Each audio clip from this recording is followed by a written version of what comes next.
most civil servants want hybrid working, because that's what they've said. It's the same in the private sector.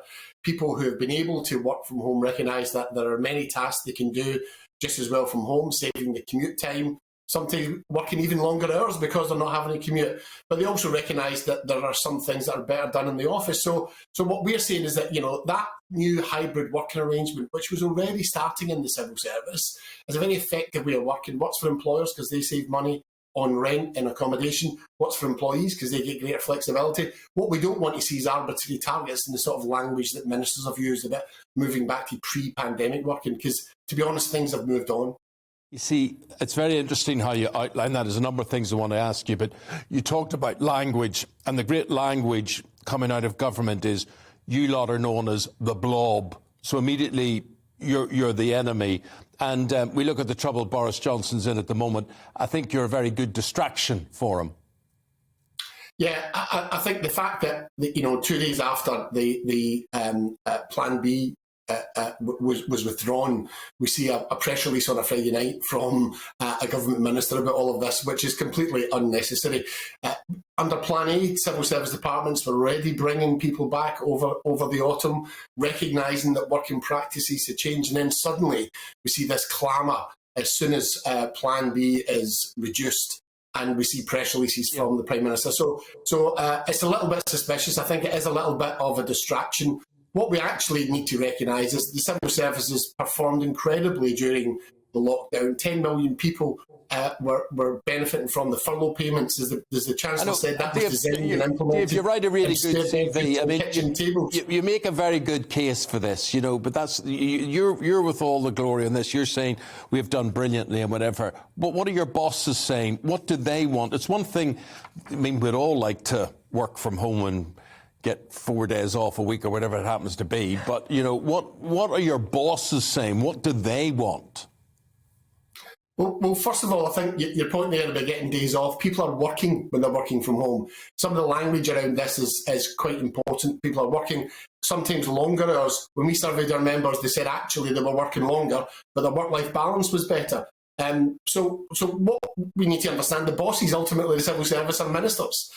Governments can dictate this on the civil service. They shouldn't, because they should be leaving the operation of the civil service to people who are professionals at doing that, rather than dictating. But ministers appear hell-bent, for whatever reason, whether it's distraction or they just don't understand how the modern workplace operates. Ministers seem hell-bent in trying to force civil servants back into what they called, Steve Barclay called on Friday, pre-pandemic levels. And the idea that we've moved back, given how the world has moved on in those 2 years, is just... You've talked about this new hybrid situation. What is the split that you would like to see in terms of being in the office and being at home?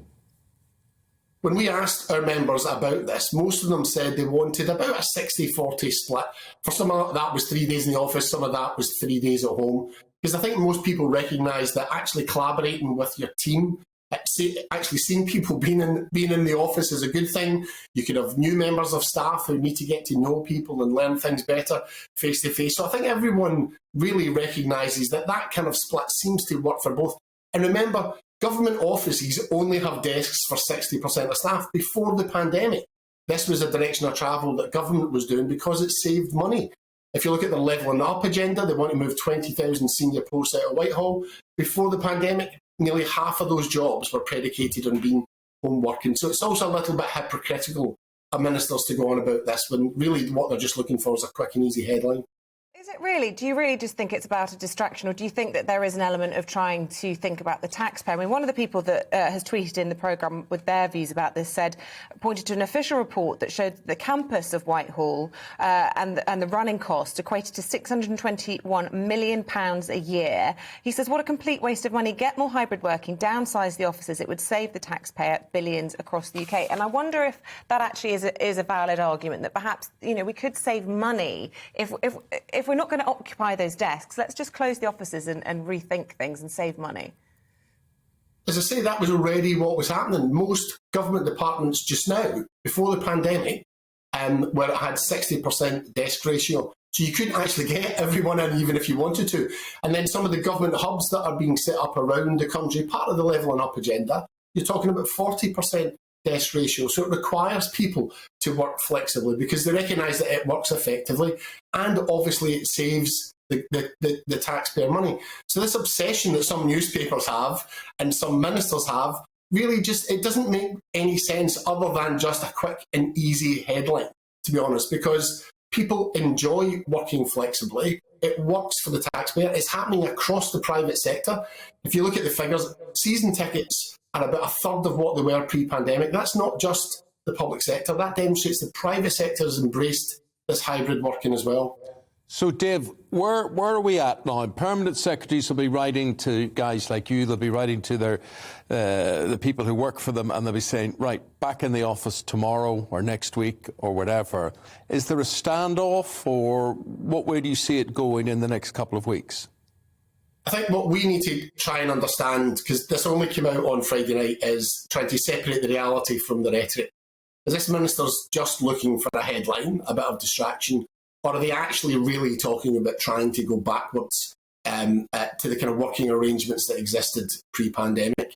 And as I say, there are real practical issues about that, given the number of deaths that there are in Whitehall. So I think we need to now engage with civil service management, get a bit of an understanding. It's always a difficulty in government because the people who are running government are the permanent secretaries, the senior managers, but then you end up with these kind of announcements from ministers. And it's hard to tell actually what is going on here. You can quite often get mixed messages because ministers quite often have different agendas from the reality on the ground. So I think over this week we'll be trying to establish exactly what is happening.